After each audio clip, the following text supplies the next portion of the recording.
বাহিরে কি বৃষ্টি হইতেছে দেখেন। আমি অনেক অসুস্থ, এত অসুস্থ। বলার বাহিরে হঠাৎ করে জ্বর এসে পড়ছে। জ্বর, মাথা কাঁপতেছে, শরীর সমানে কাঁপতেছে, কিছু ভালো লাগতেছে না। এই যে আবার হঠাৎ করে বৃষ্টি হয়ে পড়ছে। সকাল পর্যন্ত রান্নাও করি নাই, কিছুই নাই। তো সাদিক ওই যে দিকটা দেখেন, সাদিক অসুস্থ। এই যে সাদিক মোবাইল দেখে, আর বিছানার অবস্থা দেখেন, আমার বিছানার অবস্থা, বাড়িতে কাপড় টাপড় খুললে কি একটা অবস্থা হচ্ছে। এই যে খুবই অসুস্থ। ওই দিকটা কী করবো, সকাল পর্যন্ত রান্না করি নাই। তো সাদিক তার আব্বা কলা খাইছে, ডিম খাইছে, আর খাইছে দই। এখন সাদিক খাইতেছে, সাদিক হয়েছে ডাবের পানি খাইতেছে। খাও ডাবের পানি, খেলাও ফেলে দেবো, দেখো ডাবের পানি খাইতেছে ও। আল্লাহ রে, আমার পুঁতে পড়ে গেছে, দেখেন অবস্থা। তারও অসুস্থ, এই যে কত ফক্স উঠছে দেখেন মুখের অবস্থা। এই গরমে কার কার ছেলে মেয়ের ফক্স উঠছে জানি না, তবে অনেকে বাচ্চাদেরও উঠছে জানি। দেখেন জুন যে বৃষ্টি শুরু হয়েছে, আধা ঘন্টা ধরে বৃষ্টি পড়তেছে।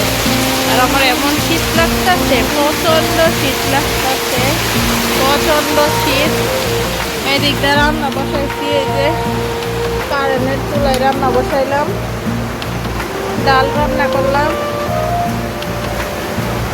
মাছের তরকারি বসাইলাম, রাইস কুকারে ভাত বসাবো। এই যে রাইস কুকারে ভাত বসানোর জন্য চাউল ধুয়ে রাখছি, ধুইছি না, চাউল নিয়ে রাখছি। রাইস কুকারে ভাত বসায় দেব। মিটারও নাই, টাকা কখন জানি চলে যা জানি না। মিটারও কত টাকা মাইনাস হয়েছে দেখি, 188 টাকা মাইনাস, 188 টাকা মাইনাস। কাঁঠালের বৃষ্টি এদিকটা দেখেন এমন পরিমাণ অসুস্থ আমি। এই যে সাদিকের কাঁচা মরিচ আর আলু আছে, এখানে আসতো ও খাই না, বলছিলাম যে আলু আইন, তো বাতের লগে চিন্তা দিয়ে বলতে না মনে পরে চিন্তা করলাম যে না, কালকে রাত্রে খাইছে, সকাল পর্যন্ত কিছুই খাই নাই, শুধু ডিম কলা আর দই খাইছিল। তো ভাবলাম যে করিয়ে দেখেন এই ঘরে কাঁঠালের বৃষ্টি কি একটা অবস্থা। সাদিকের ওই দিকে কাজ করতেছে, বলতেছি যে একটু কাজ করো এদিকে, ঘরে যে একটা অবস্থা দেখো এটাই। আর কয়টা আছে সেই করো, বাসা বাড়ি কাজ আসলে ধরলে বাড়ি ঘরের অবস্থা থাকে না বললেই চলে, যে একটা অবস্থা হয়েছে। যে কাঁঠালের বৃষ্টিতে এখানে রেখা দিচ্ছি, মানে শরীর চলতে আসে না, এমন অবস্থা শরীরের, খুবই খারাপ অবস্থা। বাড়ি ঘরে দেখেন না কি একটা অবস্থা। এখানে কতগুলো সুরকি পড়া হয়েছে বৃষ্টির কারণে, ওইদিকে ওইটি নষ্ট হয়ে যাবে।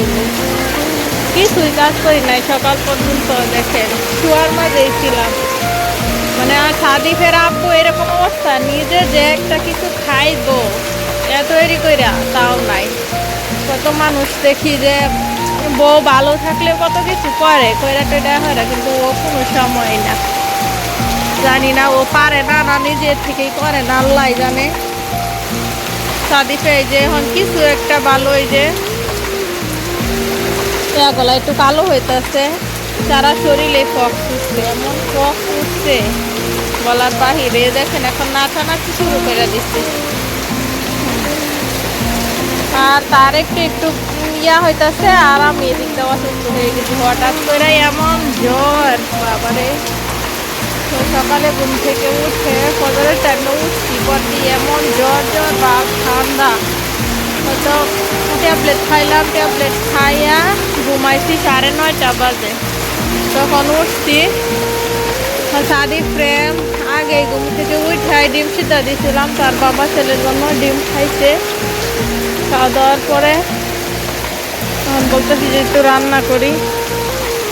ওইখানে কিন্তু আমার একটা কুমড়া গাছ, কুমড়া গাছটা ওই যে এখানে কত সুন্দর হয়েছে, আমি লাগাই না এমনিতে। ওইটা লিচু গাছের মধ্যে দেখেন কুমড়া পাতা কি অবস্থা হয়েছে। ওইখানে কিন্তু লাউ পাতাগুলো অনেক বড় বড় হয়েছে, বৃষ্টির মধ্যে দেখেন গাছপালা গোলা কত সবুজ লাগে, সুন্দর লাগে, ভালো লাগে। তো সবাই দোয়া করবেন যেন তাড়াতাড়ি অসুস্থতা থেকে ভালো হয়ে যায়। তো সবাই ভালো থাকবেন, সুস্থ থাকবেন। সাদিকে দেখেন কি একটা অবস্থা করতেছে, এত দৌড়াদৌড়ি করে না সাদি, অসুস্থ শরীরে এত দৌড়াদৌড়ি করে না।